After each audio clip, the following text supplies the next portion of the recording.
Yo, what's up?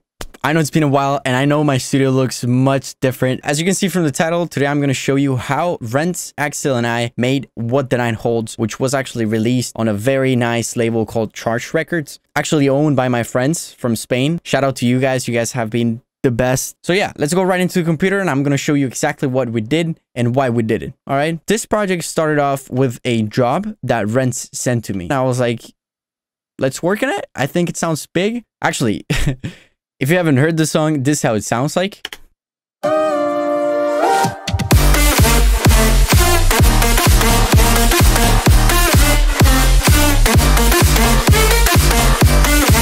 I think it's extremely energetic and a lot of people are actually saying like, oh, it's the best feature balance track of the year. And I'm super grateful for the reaction. If you haven't heard this song, make sure to check it out. It's going to be in the description. So yeah, I've added a couple layers to the leads that they've sent me. And I ended up making a layer that was like about 8 leads, right?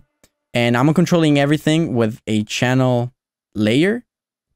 So you can see here, this thing, you can put as many children as you want, as it says here. And it's basically one of them, it's a lead that sounds like a vocal. The other one, it's another lead. Dirty Palm main lead.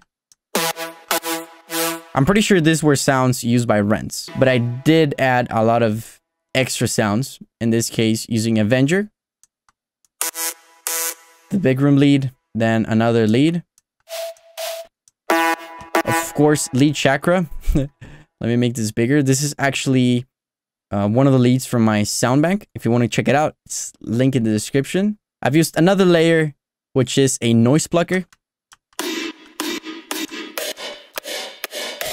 It's basically just a noise plug. And then the other sound was another plug. Again, one sound that I've used on many other tracks before, such as Lucid Dreams and More to This. And another sound, which was a drop lead. Normally, when creating a melody, if you add a sound and then pull it out and then bring it back and then pull it out, it basically gives a feeling of more movement. And that's what I wanted to do with this. Basically, just by adding a pluck that sounds like a vocal. Let me play it by itself. It sounds like this. Yeah, then we have this other lead. And it's just basically creating like some sort of chords. And then you can hear them here as well.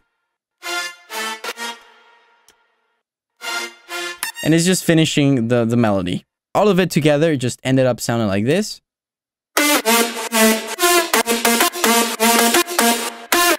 Something very important is that we automated the leads, the lead reverb. So when you go in it, basically it goes up, and then it stops and it goes up and then up again. That way it creates movement whenever there's emptiness. Whenever it was empty, we added something. And if you can see, I'm not doing much to the leads. What I did was basically get rid of the lows. Always do that. Distort the lead just a little bit, just to add some tone to it. And that's basically what I'm doing to all of them. Besides stereo imaging. Sometimes I add this plugin called Magic Stereo, which basically has presets and it just makes it a little bit wider or whatever you want. Like you can decide how big or how wide. And yeah, for all of the leads, if you can see, it's basically doing the same thing. OTT, getting rid of the lows, boosting some of the highs, getting rid of the lows. Dimension expander, which is basically doing the Magic Stereo thing. Just imager. That's it. There's not much to it. If you've actually heard the song, you can hear that the melody changes throughout the drop. I basically just made a different melody because I felt like the original melody could go even further, you know? It could tell a bigger story. So instead of this, it went all the way up. So it went like...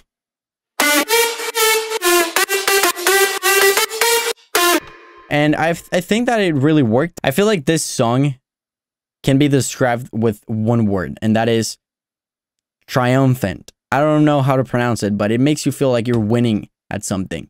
And that's my idea. I don't know if that was Rentz's idea, but it makes me feel like that. Whenever I'm listening to it, I feel like I can do anything. And the second part of the melody accentuates that. it just makes it more clear to you that you are powerful. Then, of course, we got the almighty bassline, which sounds like this.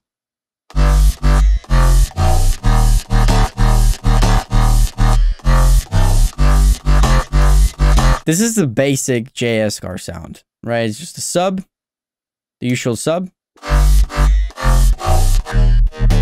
So usual sub. Then we get a bass, a Zerum bass. That's basically adding like attack and body. And actually, if you pay close attention to this layer sounds like air. It has a lot of highs on it, and I feel like that was something needed for this track. I've done this before, and I've only done it in a couple songs actually. If you go back all the way back to like Flip Flop, I used this technique on Flip Flop by adding, basically what I did was add a white noise layer to your bass line, and that way it creates some sort of energy throughout the whole song. Of course, you don't want to overdo it. You don't want the white noise to be like piercing. You just want it to be there to create energy, but not too much, right? And it goes very well with the sub. It is killing my computer because it's heavy. And then we got another layer, which is, again, another serum that is just creating harmonics.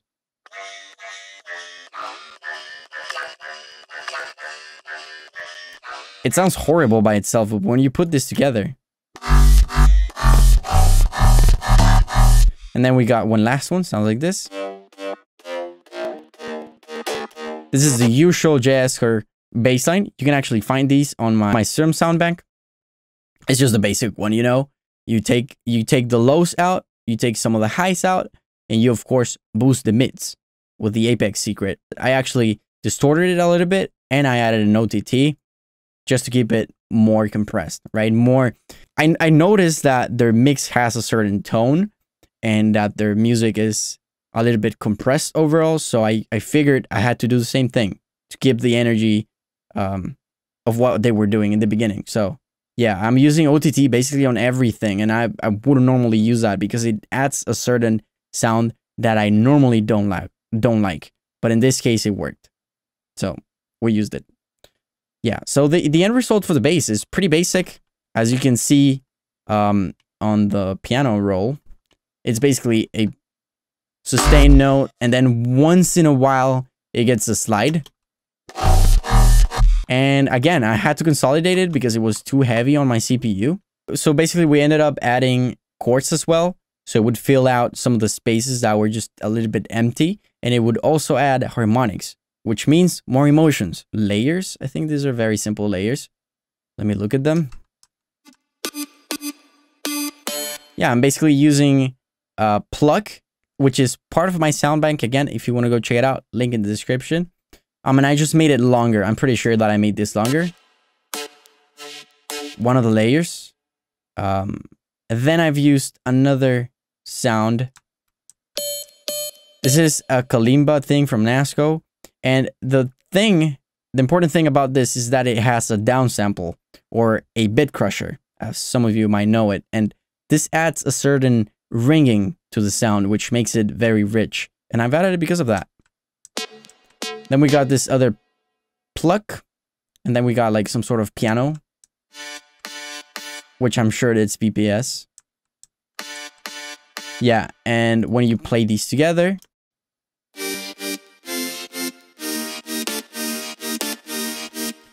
very important, these chords are following the rhythm of the bass line, not the leads. If you want to recreate this, make sure to recreate the rhythm of the bass line, not the leads. Okay? Very important. What did we do to them? Not much. Again, EQ and then an OTT. EQ, OTT, and sometimes stereo imaging. Something that I forgot to say before is that my sub is always mono. Okay? If you can see it here, it's fully mono. So always make your sub mono. Very important. Now, the drop is basically done by that time. The only thing that we added was extra sounds in the back. In this case, this guy's added some stabs. They sound like this.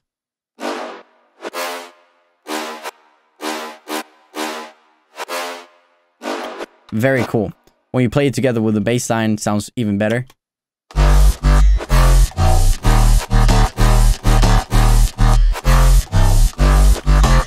Very cool. Very bouncy as well. So by that time, the drop was basically done. All we needed to do is add drums, which I normally do first. In this case, we did, but I'm explaining it backwards. So it sounds like this.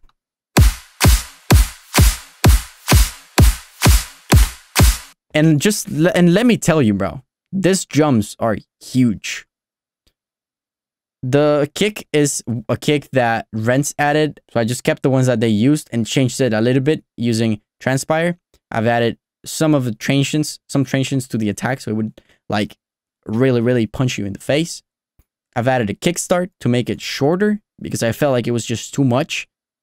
Normally you want to, like, I've heard this tip from deadmau5 before, and is you got to decide where do you want your sub to be, on your kick or on your bass. And in this case, since I'm making future bounds, I want my bass to be my center of attention. I do want my kick to punch through, but only for rhythm. Like, I don't want any long notes on my kick. And that's basically why I use an inverted sidechain. After that, I've added the EQ and just boosted a little bit of the lows because I still felt like it needed some punch. And it's, of course, mono. When you listen to it by itself, it's basically simple sound. Then we added a clap. And another one. Then another one. And then I've added background claps, which just makes it much bigger. Again, as you can see, they're actually really low in volume compared to the kick. That's because, you know, they usually have higher frequencies or stuff that has like a lot of treble, a lot of mid highs, just sound louder than subs. That's just how you perceive sound. The higher it is in frequency, the louder it feels for you. Like, it feels to your ears. So you got to balance that out, right? This claps as well.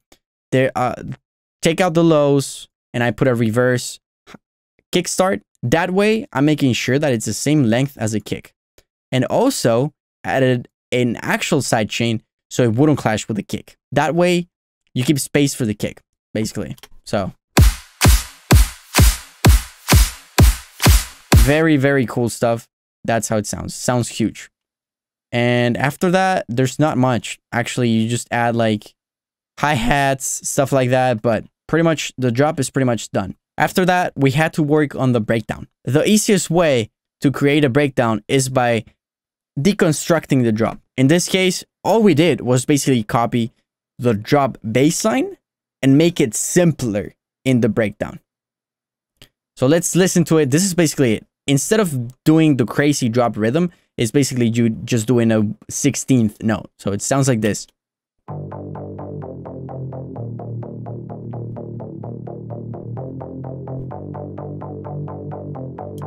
Simple. Then I've added a sub. Sounds like this.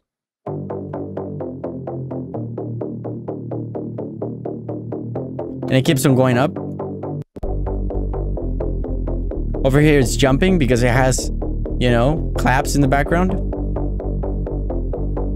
Interestingly enough, when I created this breakdown, I wanted to add a melody, something that would stand out. And this is the melody that I created first. It's kind of like an 80s kind of thing. This ended up not making it to the final draft, but it sounded like this.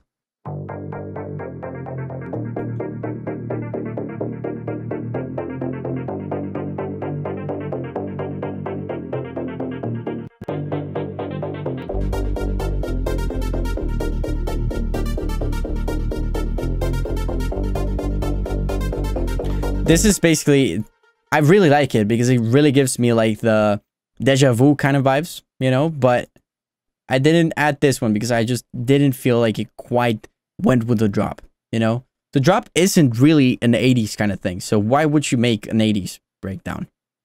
It's nonsense. So I try to do something else, right? So we added a lot of drums to the breakdown to make it a little bit more rhythmic, a little bit bigger. And after adding claps, for example, these claps, It gave us a hint on what rhythm we could do.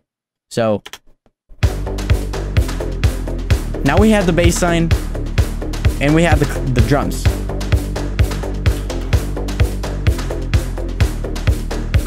So this served as a guide, and it really, honestly, one of the best things I've learned this past few months is if you have drums, it's easier to make music. If you're in doubt, use drums. That's basically the biggest thing that I've learned. And in this case, like if I play this, it is easier for me to come up with something else instead of just playing with the bass line by itself, right? So I ended up adding more stuff. We added a ARP kind of thing, more chords, and they sounded a lot. They sounded like this.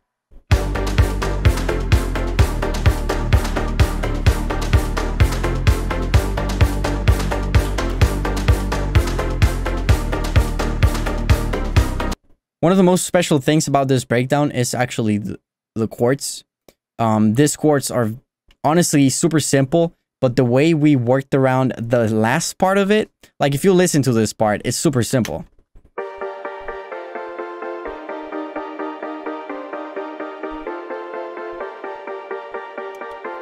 Simple. Like there's nothing to it, but when you listen to the whole progression, that's where it gets interesting. Just listen to this.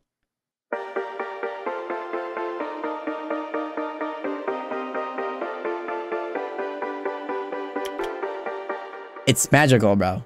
It's honestly magical. To me, it's very magical. And now when you put it into context, and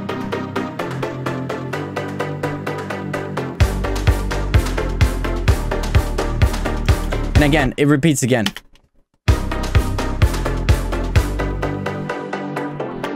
And for the build-up, it's basically the destruction of the breakdown into the drop. Basically what it is. Like you play the chords in different rhythm, a little bit closer to what the drop sounds like. You introduce the drop. Very simple. Now, after we created the chords and we created the bass line, I was like, you know, I think it needs a little bit more ambience. So I created this sound, which is something that I've used before in Apex and Path and a lot of songs. And it sounds like this. It sounds like some sort of crying well. Actually, let me just play it by itself.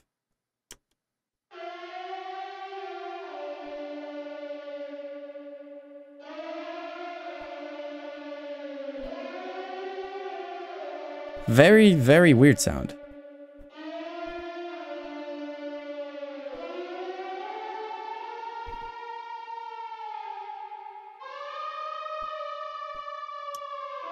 You might be thinking, oh, yeah, that sounds like trash. Well, when you play it together with the chords and the bass line, it's just so special.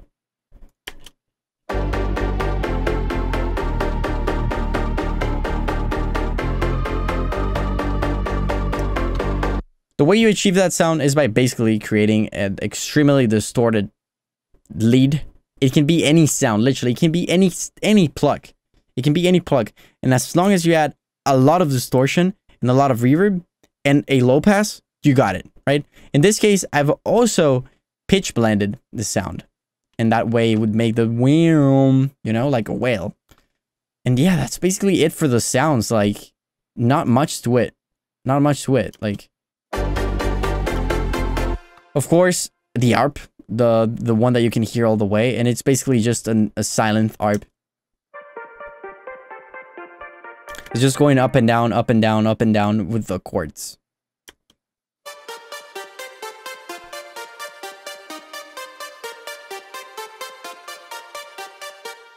So, of course, I did ended up using like an ARP kind of thing, but the melody is not an 80s kind of melody. So that ended up being good for us. And after this, basically the song is done. The only thing that we needed was vocals, and AXYL killed it with the vocals. Here's how the vocals look like. This is the usual work on this. Honestly, if mixing vocals deserves its own tutorial, you know, but this is how they sound like. I had to put everything on grid, making sure that the harmonies were in good volume, making sure that everything was tuned correctly. Mixing vocals isn't as easy but it's so, to me, it's such a pleasure. Like whenever I'm doing it, I'm enjoying it. So my computer is gonna die if you use the vocals, but the vocals sound like this. I separated the vocals into, you know, main, harmonies, formant, pant verses, low verses, and also reverb.